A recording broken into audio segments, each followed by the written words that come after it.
Early morning for us, later evening for B-Dub. We are here for NFT Game Day to dive into Sifer Wars with an F, by the way, not a PH. And I'm pretty excited. I have known B-Dub. He's been an active part of the writer community and the Finny guys over there for a long time. And we had him on a different show a couple weeks ago to dive into this cool little sci-fi thing that he's doing over there on the Terra blockchain. So, we'll get to it right after this.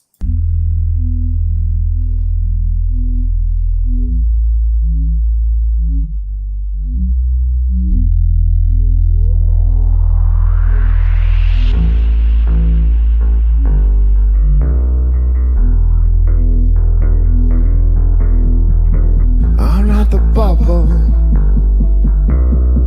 I'm not the bubble. I'm not the bubble. I'm not the bubble. I'm not the bubble. I'm not the bubble.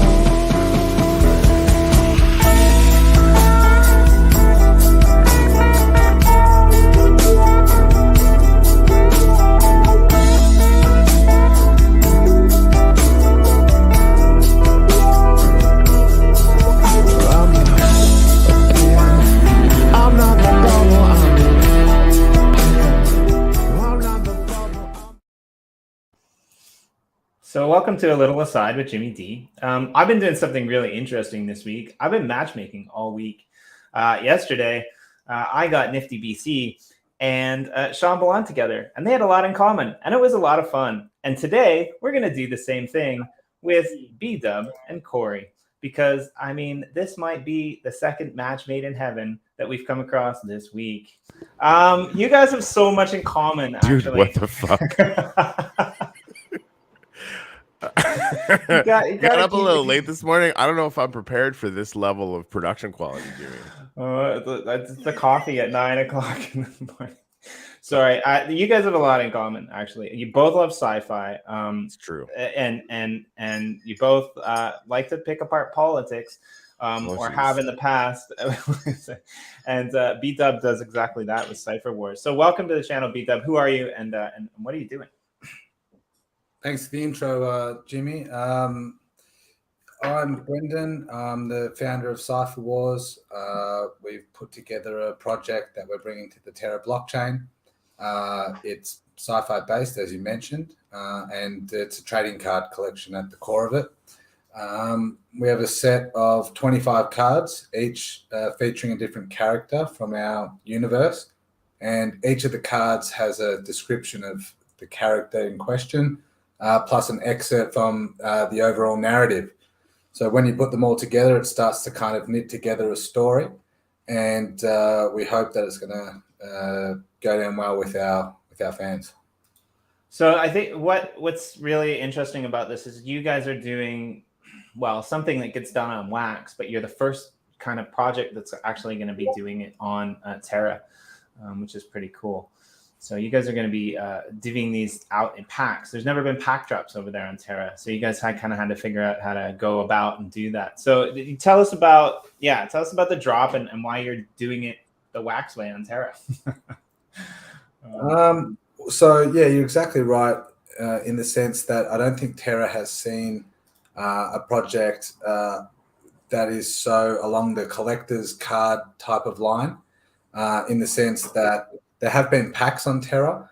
They have different kind of packages that can be opened, but not kind of in the full context of having sets and different rarity levels and so on. So it's a cool mechanic that we're bringing to Terra for the first time. And we had to search far and wide to find the appropriate partners to help bring this to our budding community.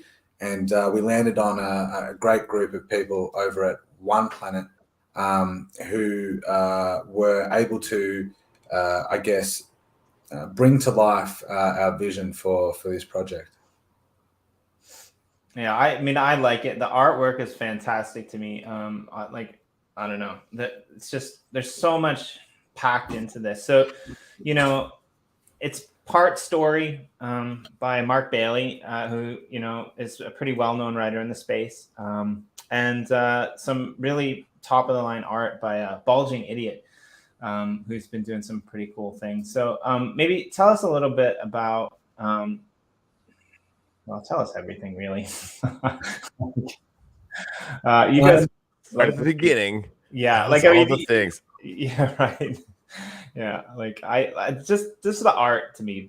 Yeah, it does look really cool. Thanks, guys. Well, like there's many components to the story, I guess. I'm an avid sci-fi reader for many years, over 20 years. And I think I've read all the classics many times, and then lots of other books as well, many of which are sci-fi. And I guess we've taken a lot of the best themes and tropes from all of those novels, and we've knitted it together into an overarching storyline. Where to start? So I guess in the in the 2040s, I would say, humanity discovers space flight, and the way that they do that is through a party drug. And the party drug comes onto the scene into the 2040s, and as with most kind of party drugs that are popular, it kind of takes off, and a lot of kind of junkies emerge. And what happens is they kind of can see through time and space. So scientists eventually cotton on to this, and that's how we managed to solve the spaceflight problem. We settle all the planets that are habitable to humans in the universe, or sorry, not in the universe, but in our galaxy, of which there's probably a couple of dozen. We have a long period of, peace and prosperity, and that's because there's lots of resources available, and people just kind of expand into the habitable planets, and everything's very happy, and there's a lot of peace and prosperity, as I said. So after that, there's that's where the story kind of picks up, the Sifer Wars story.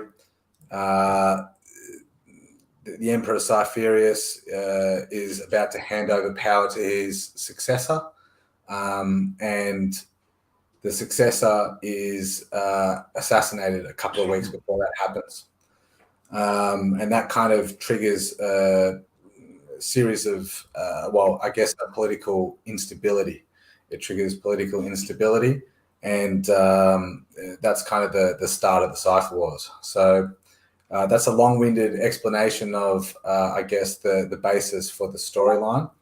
The 25 cards kind of knit together what happens after that. I can go on to talk about the art if you'd like. The lead artist is Bulging Idiot, as you said. He has really fantastic pedigree. He already has a project that sold out on ETH back in August of last year called the Drop Bears.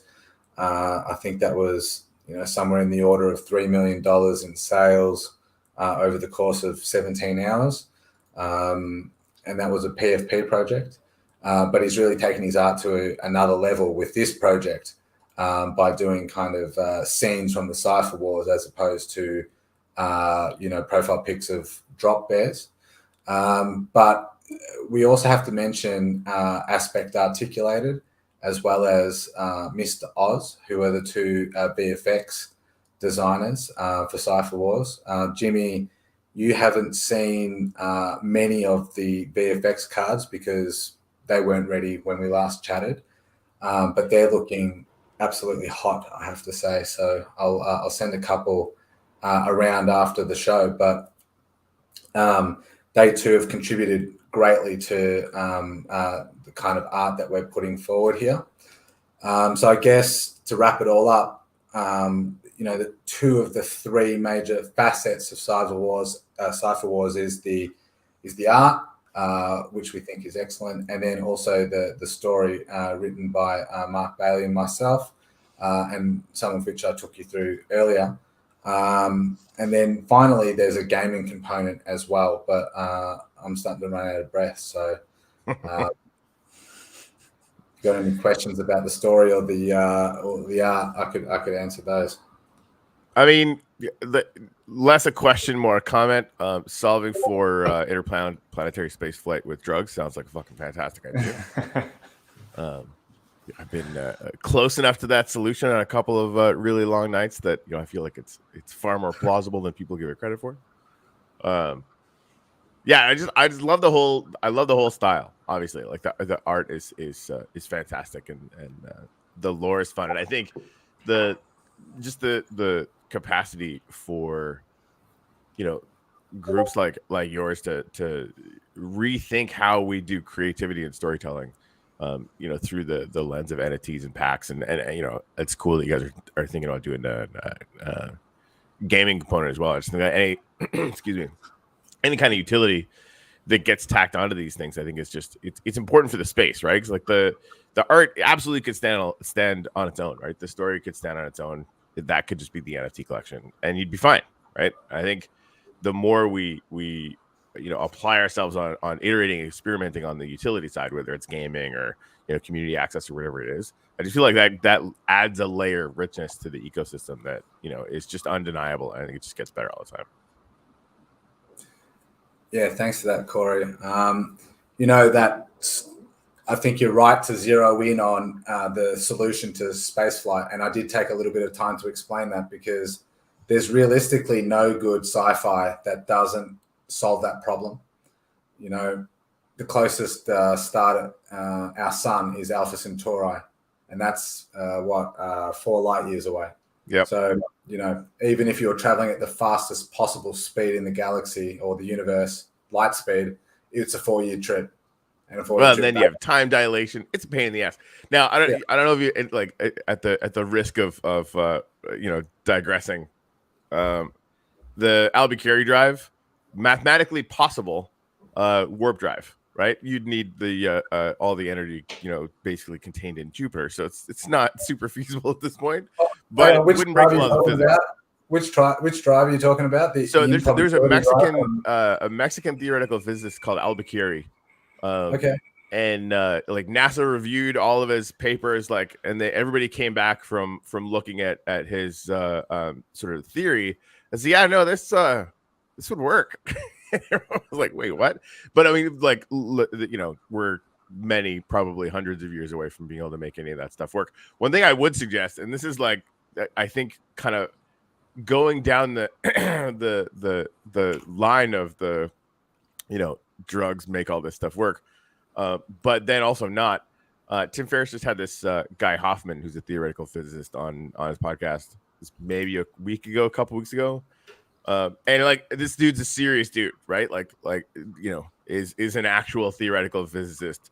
People know who he is. He's sort of in the upper echelon of his game, and was talking about the fact that at the base reality, right, you go, all the atom smashers, you go all the way down to the bottom, where everything's kind of, get that quantum weirdness, but the more you look at quantum weirdness, the weirder it gets. Basically is suggesting that consciousness is actually the primary organizing principle of the information that makes up all the stuff that we think that is real. And he starts talking about the fact that if I'm right about this, and he's basically telling all the people in physics, just prove me wrong, right? You should easily be able to prove this wrong or prove this right. And they're designing actual studies to do it. Consciousness is the smallest building block of the universe is a pretty ridiculous statement, but they're looking at it seriously, which is mental. No pun intended. But he basically said, if we're right about this, right? And, it kind of feeds into simulation theory. And really all of this is just information. And we can basically start fucking around with the base code of the universe. Then you could just rewrite yourself to be in a different place. And this dude's serious. Wait, what? And so that was the first thing that popped into my head when we were talking about the drugs kind of solving it. And of course, Dune is sort of the iconic sort of version of this, right? I mean, they took so much spice that they just started fucking, seeing the space. Nailed it, man. That's exactly the inspiration for that part of the storyline. Yeah, June. So I was about to bring that up. But look, what you were just describing, that sounds like a religious leap of faith to me. Mm. Yeah. More And than too much. Like I hate Yeah. that shit.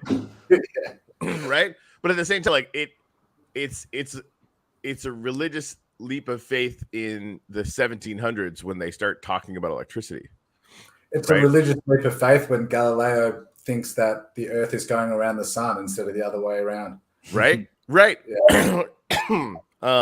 Yeah, and then you test it and find out, oh shit, we're right, we're wrong, right? Like that's the beauty of science is we hyper intelligent monkeys can go out and actually figure this shit out. But yeah, I think to make that leap of having that idea that is paradigm shifting, because we've done this as a species a lot of times, right? Where there was a moment where NFTs weren't a thing. Well, they fucking are now. This is like a super biased, part of that. But like, electricity wasn't a thing, and just electricity, that one thing, and you can, write down on one page the theories and knowledge about electricity that would become the magic internet boxes that we're talking to each other from, across the planet now, right?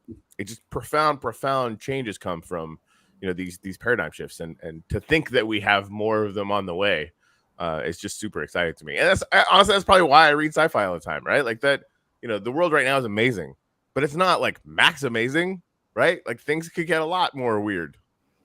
Let me drop some other paradigm shifts from Sifer Wars. Yes. Okay. And now you see, and now you see where that little beginning that I threw in there comes from. Fair enough. Yeah. No. Yeah. Nailed it. All right. So when you're going to die in 20, so this is all set in 2522. This is where the story picks up 500 years from now, exactly 500 years from now. So when you're going to die, which, to be honest, you're going to be about between 150 and 200 if you live to the end of your natural life, because medicine has progressed. Rather than your body turning off and you going off to Christian heaven or another religious heaven, you upload your mind into a metaverse. It's called the Afterlife Cloud. It's a commercial enterprise monopolized by several big businesses, a la Facebook, Twitter, and so on. Of course. Some tech monopoly. They hold the keys to this afterlife nirvana, and you just kind of fade out. So you make your way to Siferion, the main planet. You enter into a smart contract with one of these afterlife providers. It's all the same metaverse, and they just upload your brain or your mind, I should say, and the way it goes inevitably is the mind that's been uploaded, it stays in contact with its relatives on Earth. In the first week, it might be a few catch-ups. In the second week, a few less. In the third week, maybe one. And then after that, they've kind of drifted off. And it's a nice, peaceful, a way of, parting ways with your loved ones, right? And this becomes the tradition and the practice that all humans kind of they do. They kind of go and upload their minds into the afterlife nirvana through these corporations, and that's that. But when Cypherius is the Emperor Cypherius, when his successor gets assassinated, Cypherius is kind of left in a bit of a bind, and he suddenly announces that he will not be uploading his mind into the afterlife metaverse. And that's what kicks off the Sifer Wars. There's something. So just like a bit of kind of a spoiler is that there's something funky going on in that realm. Have you ever read the culture novels by Ian Banks? Oh hell yeah, man! Look at that! Okay. Look at that I literally just posted the surface detail. It's like, and he's, anytime anybody talks to me about AI, I'm like, until you've read the culture novels, shut up and go away. Like, I'm not talking to you about Terminator. Fuck off. Like, it's like, mate. Don't you remember Slapdrone? What is Slapdrone? Where the name Slapdrone comes from? Yeah, I think so. Yeah, well, it's from the culture novels. Oh, dude. Well, and all of the drone ships for SpaceX. Yeah. Oh, he absolutely. named them all after ships in the culture novel. So there's I haven't shared this card yet, but one of the characters, he's called Reeve Desiet Smar. Desiet Smar is like a direct. It's a culture name. Oh yeah. He was one of the drones, wasn't he?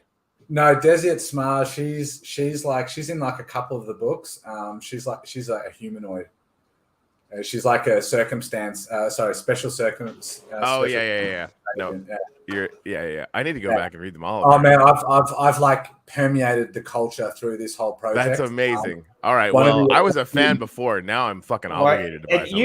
You've hit pretty much every major sci-fi thing in the development of this story. You guys have thrown like a ton of like Easter egg references and things like that in there. Like it's really interesting. My favorite character, there's a few characters, right? Like, so we can maybe go through some of those because I think like some of them are quite interesting. But yeah, my favorite character is the Chinese lady who has like a really sad life, right? Yeah. I'm gonna see if I can find the card, but yeah, like you got just some really interesting like cultural parallels and paradigms, and like there's a really nice I just mix. You five cards, Jimmy. Oh sure, yeah, I'll pull those up. Three of them. There's two new ones, but like actually some of the art on the website's been updated. Okay, sweet. Yeah. So who are the main characters? Let's go through them, and I'll pull those up. Just give me a second. 24 main characters. That's what's going to give this storyline legs. All right, let me see if I can. I totally just Googled Desiet Smart. I feel like a fucking asshole now because I've read Use of Weapons. This storyline legs. I've read Use of Weapons about 4 times. Yeah. Anyway, brilliant. Yeah. Sorry, Jimmy, go ahead. I hope Elon, when he sees that card on Twitter, he notices the name and he sends a tweet about it. That would. That would be pretty awesome when he's not buying coke to put the cocaine back in. Right, he's already in the coke. Did you see the one like somebody made up a one about him fixing the ice cream machines at McDonald's, and he reposted that and said, "I can't do miracles, guys. Come on now." That was pretty good too, right? I mean, come on. Let me just look up slap drone, Corey. On it. Yeah. I'm pulling this up. Sorry, my YouTube was on again. I got all confused. Hey, Corey, what are your other favorite sci-fi authors? Oh man, so I mean that like I you can ask like I've talked to Tuttle about it a bunch of times. Our lead dev has read them all too. It's sort of like the penultimate nerd gate for me. Like if you've gone down that. Actually, one's in audiobooks. I just got into sci-fi audiobooks a little while ago. Right? The Bobaverse surprised the hell out of me. Awesome. Yeah, it's really good. And honestly, I think arguably the Bobaverse is the prequel to the culture novels. Yeah, maybe. Hyper intelligent ships ferrying people around. Except, haven't you heard the culture novel where they integrate Earth? No, we're just like a little pissant colony that special circumstances isn't even bothering with yet. Which one is that? It's like in between the 3rd and the 4th book, I think. I can't remember. I'll look it up after the show. I thought I'd read them all, but that doesn't sound familiar, and that excites me because Ian Banks went and fucking died, the asshole. Yeah, he had like another 20 amazing books in him, and he died early. It sucks. Mate, the authors that influenced this book, a whole bunch of them just went and died too early. You know, like Douglas Adams is another one. Yeah, that's awesome. Yeah, so I'd say like those ones are good. Excuse me. Actually, this is kind of like sci-fi smut, but anything with a spaceship in it, like that basically starts at a 7 out of 10 for me and goes up from there. And Tuttle actually put me out of this. The Expeditionary Force audiobooks, nothing like high sci-fi, but super fun. And then I mean, you know, as far as going back to the classics, I think I'm in the same boat, having gone through most of them. Like everything by Isaac Asimov is basically required reading. Yeah, man. Asimov. So like I've got 4 OG roles for Sifer Wars. The first one's the Cyferians. They're the citizens of the planet Cyferion, named for Hyperion. I don't know if you've read that. Yeah, it's been a while, but yeah, those were pretty amazing. Yeah, absolutely. And then we've got the Banksians, then we've got the Asimovians, and then we've got the Onagutians. All right, how do I get in on that Banksians thing? Like, I think if there's any tribe calling themselves I'll give you a link. You'll be a Cyferian. That's the highest level, but I don't know. Maybe I'll demote myself. Yeah, so actually, we've got 10 links that we're gonna give out to the Sifer Wars Discord channel. You have to be in there to be on the whitelist, and we're gonna give out 10. We're also probably gonna give out some free demo cards later on the show. Not today, but like after, when you guys start doing the promo. So the drop is the 15th of May, and tell us a little bit about like the whitelist and how people can get on it, so that people understand what this whitelist means. Okay, so the whitelist is going to be pretty broad. You basically just need to get an invitation to the Sifer Wars Discord before the drop, and the drop will actually be a little bit later than the 15th, and maybe round about the end of May. I don't want to put down an exact date. We'll announce that later, but a couple of weeks after you mentioned. And I guess where was I going with that? Yeah, that's right. As long as you've got an OG role, then you'll be eligible for the drop. There might be different pack limits, like how many packs you can buy. But basically right now, if you're joining the Discord right now, we're not actually launching our marketing until Monday.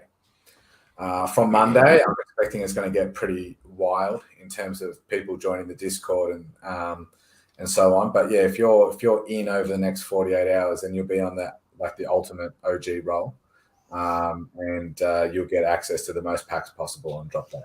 So if you want to be on that kind of whitelist, if you're out here listening to the Uplifters channel and hearing all this excites you, and you like the art, and you think that the story is cool, and you want to support these guys, hit me up, or potentially Corey, in a DM, and we will send you a link that you can join. And I'm a really big fan of this project, and I want to see you guys do really well. So that's kind of maybe why we're going to do it this way.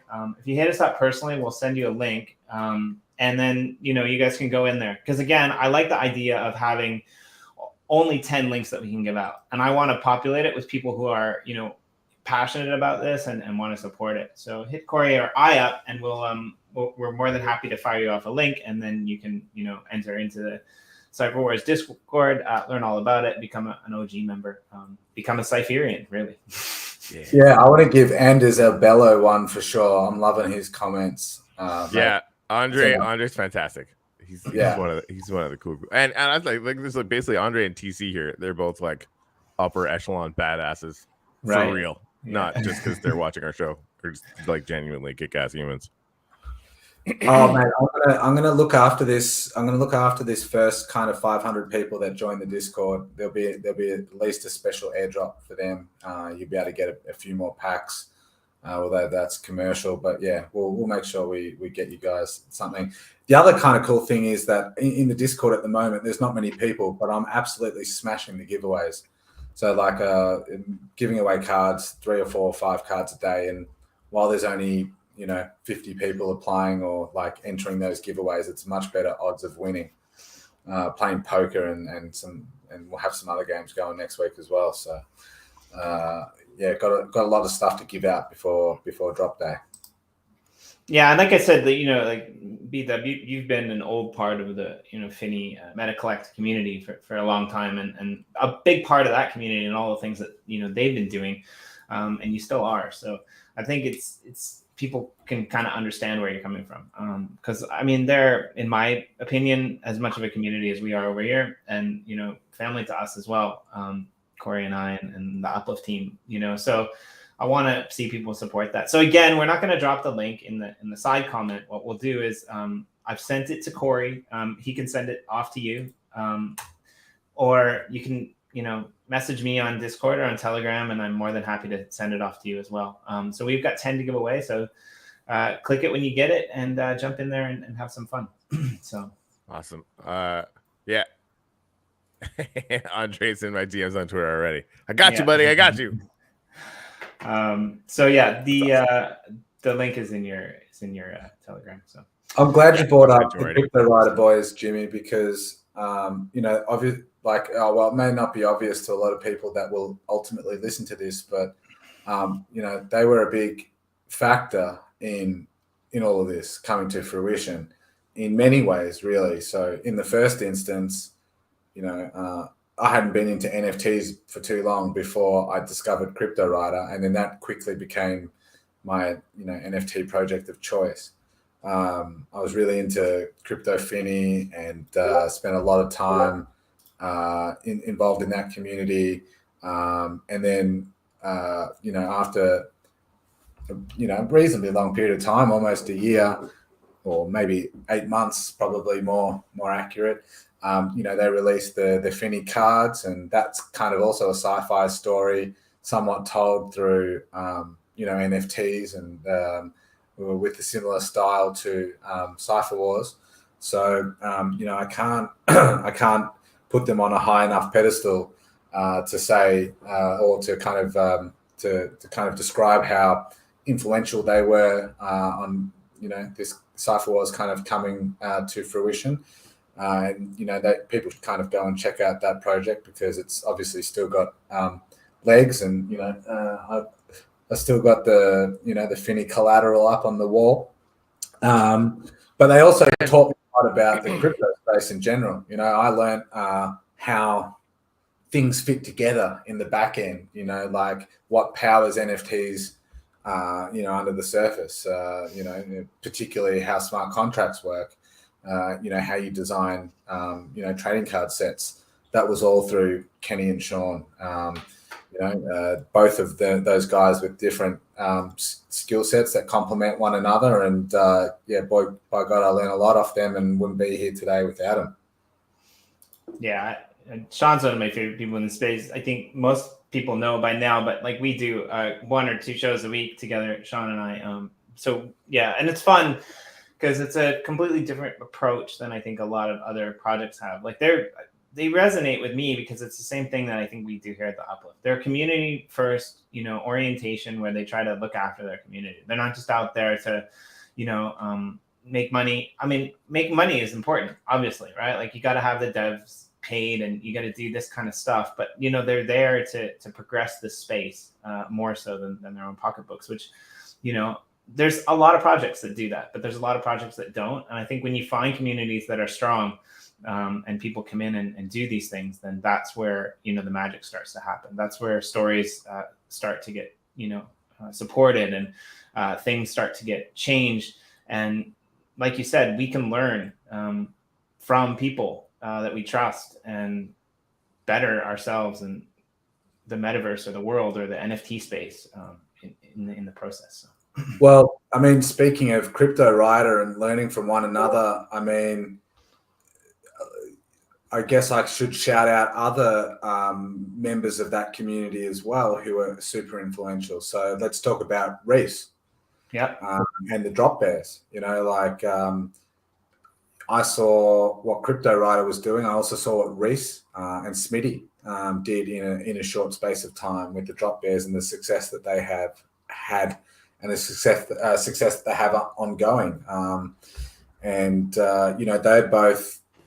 both Uplift users, really. At the end of the day, so if you want a really neat connection outside of Sean and Kenny, like take those guys as another one. I mean, like one of the best builds in the Uplift to date, one of the best city builds in the Uplift to date was the Crypto Writer, Shift City, which was done by Smitty, right?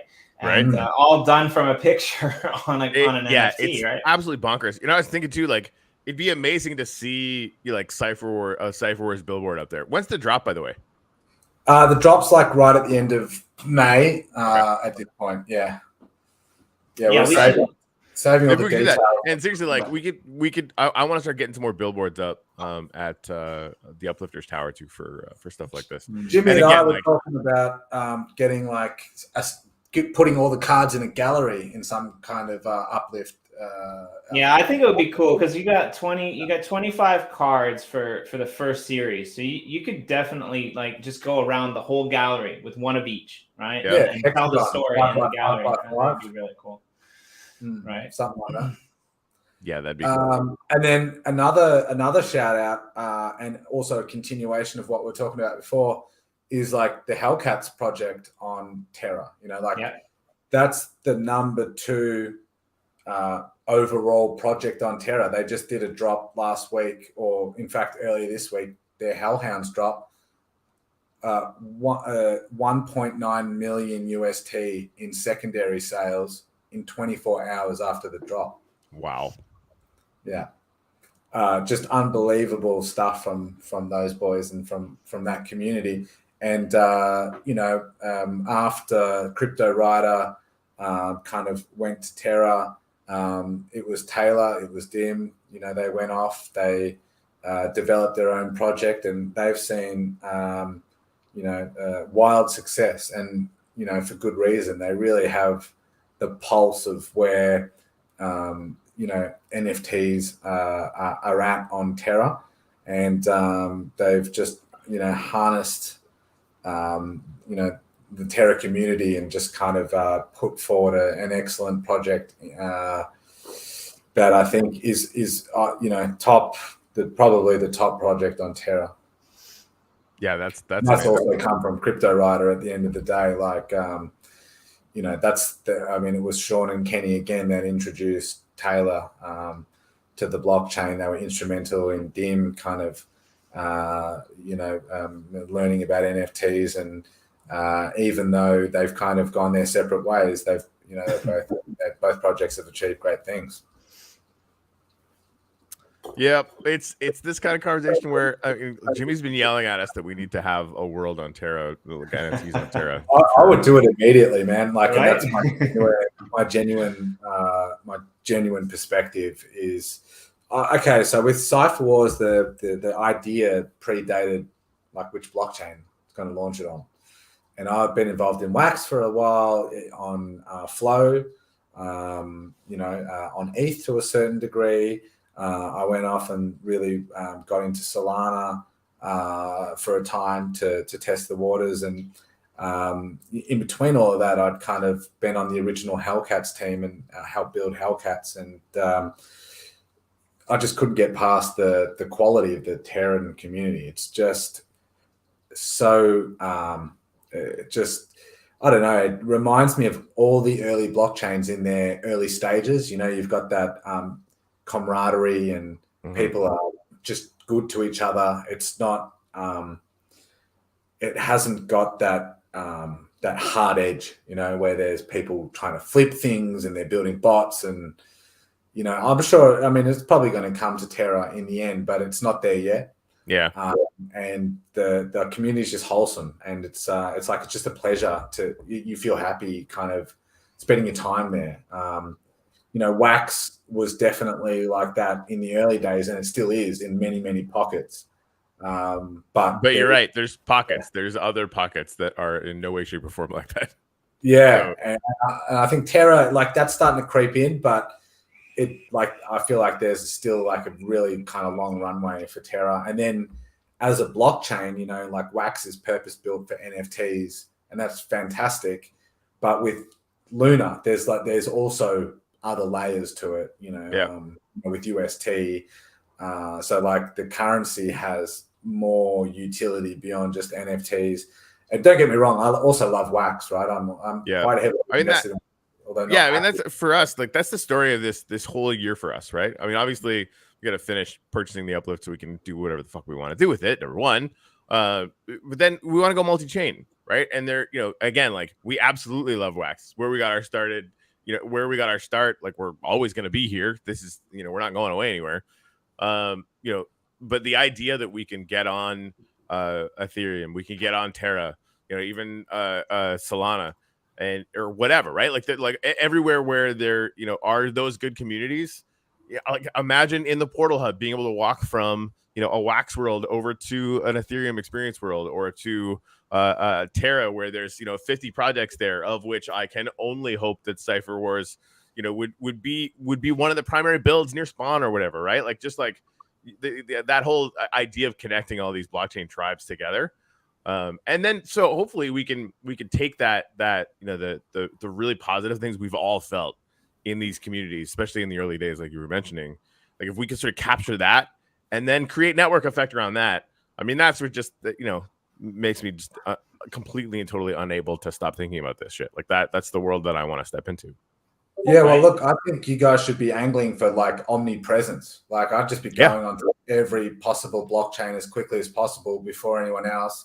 And then, Uplift is ubiquitous with blockchain Minecraft, like it's just a quicker way of saying the same thing, And I would definitely start with low transaction, high energy communities. And like you named them before, it's fucking Sol, it's Terra, it's, Wax. It's not ETH. Maybe there's a high end.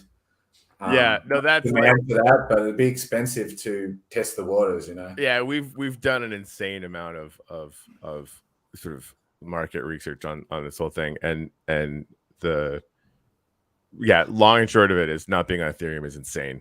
Now we're not going to do a big push on there. We can't run the game there, right? Like as far as like the play to earn transactions or anything, all that's going to be on Wax. But yeah, we're going to have a footprint there just because it's going to be easy. And then we'll be going out to the rest of them as well.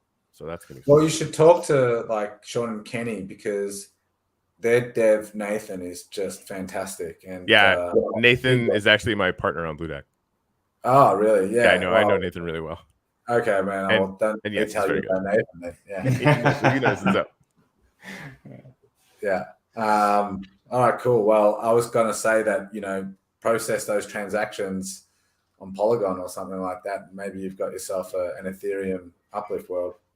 Yeah, I mean, it's going to happen for sure. Lawrence, thanks. By the way, I'm doing gratitudes right now. We'll get a little sunset going on in the background. Beat up. What are you grateful for this morning?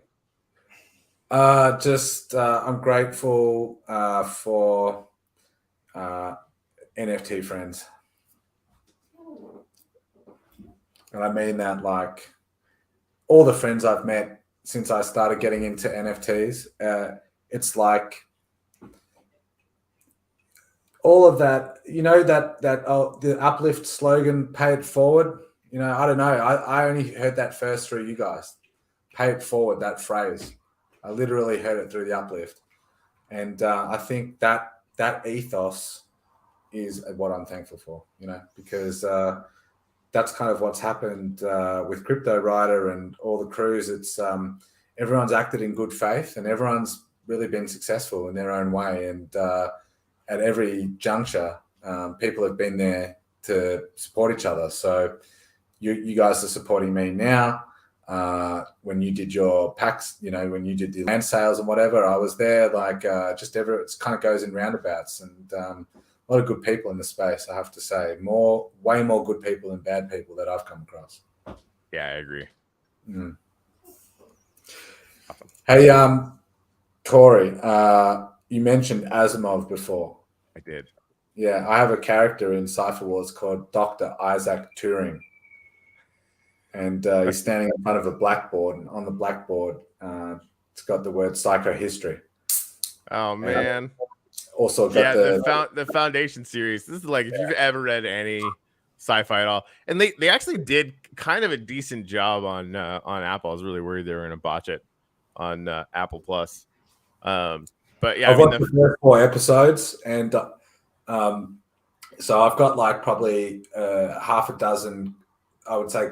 It's funny, like my whole close circle of friends that all read sci-fi as well, and it might just be my persistence with it, but they've all read Foundation, and most of them didn't like the the Foundation TV series. But to me, I've only watched the first 4 episodes, but I thought, fine, like good special effects and pretty on point with the story. Like, what more do you want? My whole I just didn't want them to fuck the story up. That's like just don't. It's a classic for a reason. It's really good. Just don't screw it up. And they did all right. Oh, I'm grateful for sci-fi on the blockchain. awesome. And Sifer Wars. Whoa. Yeah, I second your sentiments though, B-Dub, because I think it's nice when you find people that you can associate with and get along with really well, right? Like, like you said, there's been a lot of people that have, come together in the wax system. There's a lot of OG, EOS people over there in Terra as well, right?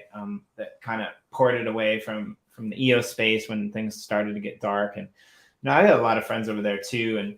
And, a lot of people who are really excited about a blockchain that actually has funding as opposed to one that didn't, right?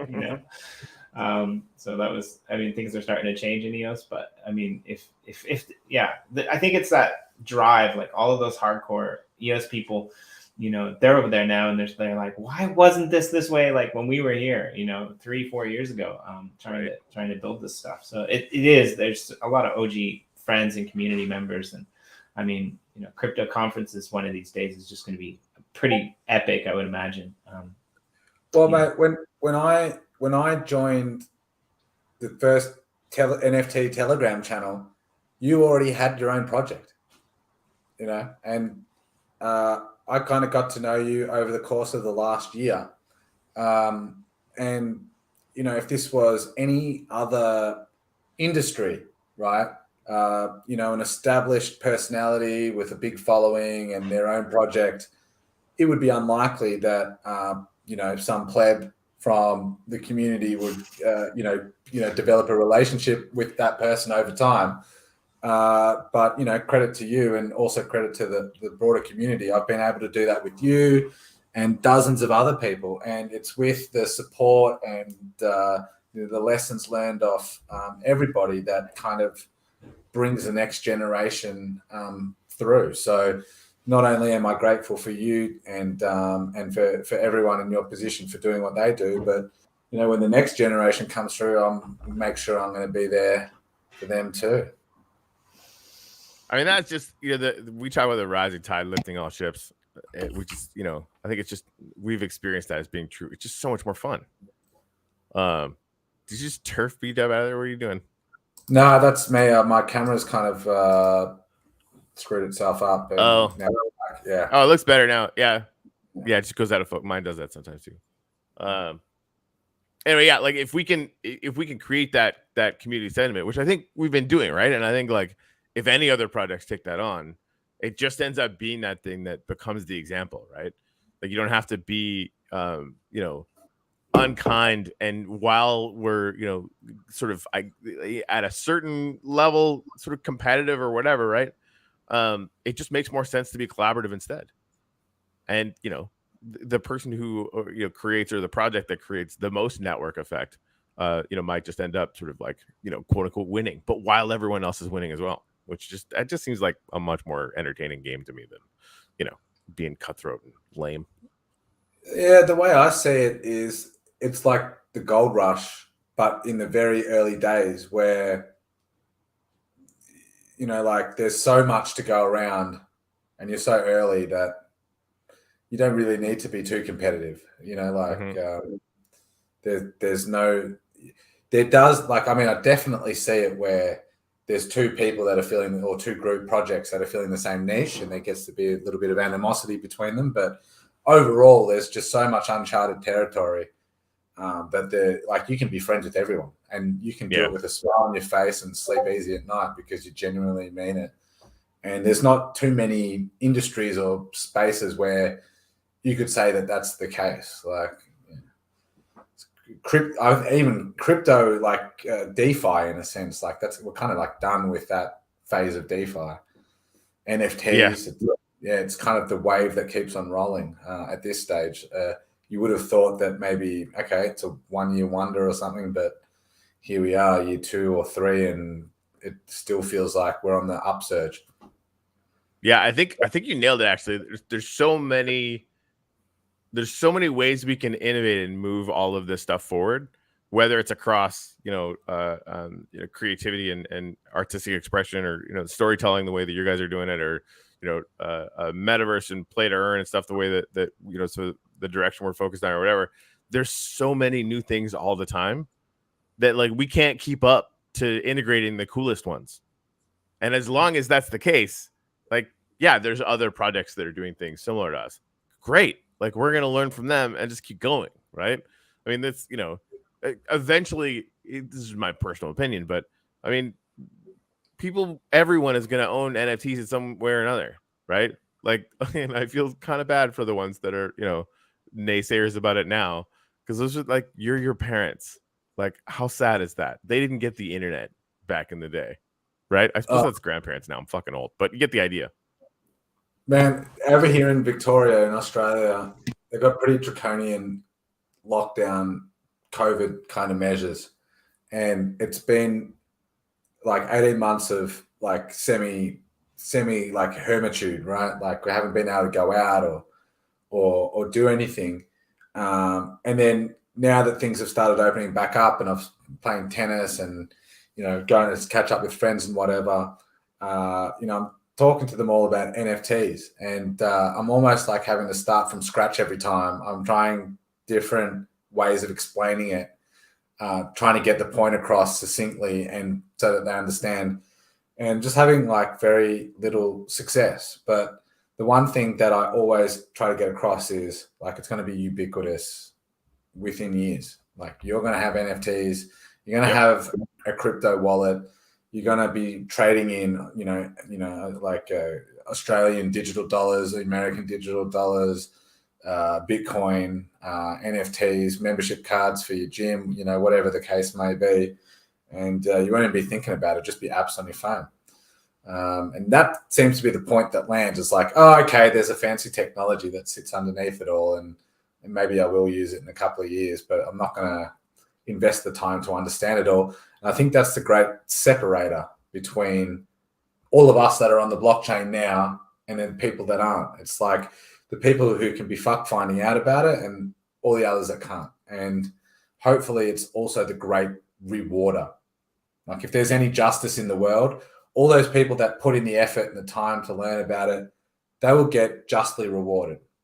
Or on the other hand, maybe big institutions come in and they just fuck everyone over. I mean, they're going to, right? Yeah. I mean, like, this is, and like it's like anything, like, the early internet, early websites, we're sort of in that space, right? And the pioneers are going in, and like the time to be, like a total, hard charging pioneer, we might have 18 months left of that, right? Multi-chains, there's room to go out and be doing those things, maybe even 2 years, just because like the larger companies are just now starting to figure out they should be doing this, right? And yeah, I think like, but there's gonna be people like anywhere, right? Like, there's the people in this, like in sort of investors or flippers or whatever that are early in this space, and they're just trying to make a quick buck, and they'll do like they did in the ICO phase, right? They'll get in on a project and wait for it to drop, and then freaking fear sell. Right? Like, so like that's the like enraging thing, is that some people will experience this, at the same time that we are, right? And they'll still lose out just because bad philosophy. So I mean, you can't just like show up and do well, but your chances are probably 10 to 100x what they would be if you showed up in 5 years. I more mean like, this is what's going to happen. You're going to get the US government, the Japanese government, the EU. You're going to get Facebook, probably Twitter. Like a few big tech companies. They're all going to partner up with, like a Ripple, a Bitcoin, a Litecoin, a Bitcoin Cash. You'll end up getting 7 to 10 big companies that are kind of mashups between tech companies, governments, and currencies, and then it'll just be like an oligarchy controlled by, less than 0.01% of the world, just an extension of. So you mean like now, but a little bit more overt? Yeah, well, like now, but just with a different skin on. Yeah, exactly. Yeah. Like exactly now, except fast forward 500 years. nothing's changed. Just the name tag. Man, here's the And counter yeah. argument. I think you're probably right, but I'm gonna keep tilting at windmills because fuck it, why not? We're turning the uplift into a DAO, which is like this. It's at a base layer. It's just an LLC, but we're transferring everything to the blockchain and all the partnership agreements, yada yada yada. Like it's just all in a smart contract, right? But it's a profound evolution in how human beings can collaborate. In my opinion, right? It's like we have to experiment with this. I think it's too important not to. And NFTs are a profound evolution in digital ownership. And I think that the cat's out of the bag on those two things in a way that corporations haven't caught up to yet. Most of them, the vast majority of them, have no idea that this is coming in this, in the ways that this is going to change things. So I think even though power will accrue to large organizations as a matter of course, that has always happened in all of human history. There's like a constant gravity to things like capital and control, so that kind of thing happens. I think there will be still more personal individual ownership and more personal individual agency through DAOs than there ever has been in the entire time that we've been, semi-intelligent on this planet. So that gives me a little bit of hope, right? And so like here we are on the bleeding edge of the kind of back eddies in that kind of entropy, right? Like we know that there's this force that's going to basically make things a little bit more complicated, but kind of look like the same power structures we have now, probably. But let's fuck with it anyway. Oh yeah. So Sorry, go on, Jimmy. No, I was going to say, like in Japan, for years and years and years, the cell phone companies had a monopoly on the market. There were 3 of them, and they had a monopoly, and they all set their prices around the same, price, and nobody else was able to come into the market. A couple of years ago, a bunch of companies kind of petitioned the government, and they got to come in, and they started creating these kind of like pay as you go contracts, right? And it's amazing to me because I would say probably still, 60-70% of the people still use these big monopoly companies that are like ridiculously expensive. But now there's this other option, and you see all of these people who are, using these cheaper pay to services. And like, it's kind of a head scratcher because it's like, why would you pay $100 a month when you could pay, I don't know, 10, right? And it's just because people, I think they do it because that's what they're used to and it's easy. And so I think what you're going to see is, I'm kind of going to split the difference between what you guys are saying, because I think what you're going to see is you're going to see a lot of corporations in the blockchain and a lot of people just coming in because it's easy, right? But those few people who actually think about what they're doing, they're the ones that are actually going to, be able to own their own stuff, right? Like there's going to be a lot of people using custodial wallets in the next 3 to 5 years. Right? Wallets that they don't control the keys, but they don't care, right? Like, because they're still keeping their money in the banks, right? They're still part of that real world, and they're just going to come in to be able to use it, right? Like, as you say, to put memberships on the blockchain, things like this, right? It's going to become part of the society. But there are people who will care, and I think those people are the ones who are going to be able to participate in Daoist governments and be able to, own their own assets and not have to worry about being locked out of certain things. Oh, Jimmy, that's a long story. That's a long story. So it's really interesting to me to have this debate, right? Like, and it's funny to me that, like, Corey is the great positivist. If you don't know, he's actually quite positive about a lot of things that other people that write sci-fi get negative about, which is really interesting to me, because on this situation, it's kind of flipped, right? Like, B-Dub, you're very positive in where it's going, but yet you're writing a whole series of bad things that are going to happen. And I think it's going to be really interesting to see how this interplay really works out in the next 10 years. I like how you go back to the Twitter, Facebook, consciousness. What is it called? The consciousness cloud or something like that. Yeah, that's like totally baked into your story, right? Like, yeah. Sifer Wars is pretty positive. It's actually almost satirical. So in the same vein that Banks is kind of satirical, and many of the other authors, So, like, I'll give you another example of something that is a storyline in the Sifer Wars story. So, there's a digital virus that comes along, and it's infecting all, the digital assets, including the surveillance cameras, including the metaverses, including all the networks and everything along those lines. And people get so worried about it that they start putting face masks on to protect themselves from possible infection from the cameras and so on. And they start getting VX implants to stop themselves from getting the digital virus. So that's another facet to Sifer Wars that'll come into play. So we'll see how the story pans out. That's gonna be awesome. I can see this iterating for a long time. That's super exciting, man. Thanks for coming on, and obviously, like, come back anytime you want. We should definitely have you on before the drop. I'm gonna need some of these. Fucking fuck. I need more in Terra. Yeah. So what are you guys? Just before we go, what are you guys? What are you doing your drop for? Is it going to be Luna? Is it going to be UST? Is it going to be a combination of both? I think the done thing is both Luna and UST options. Okay. The price point's going to be lower than most Luna projects, but it'll be an easy entry point. But yeah, and you'll have Luna and UST options. I think One Planet are going to take care of all of that. They're very, they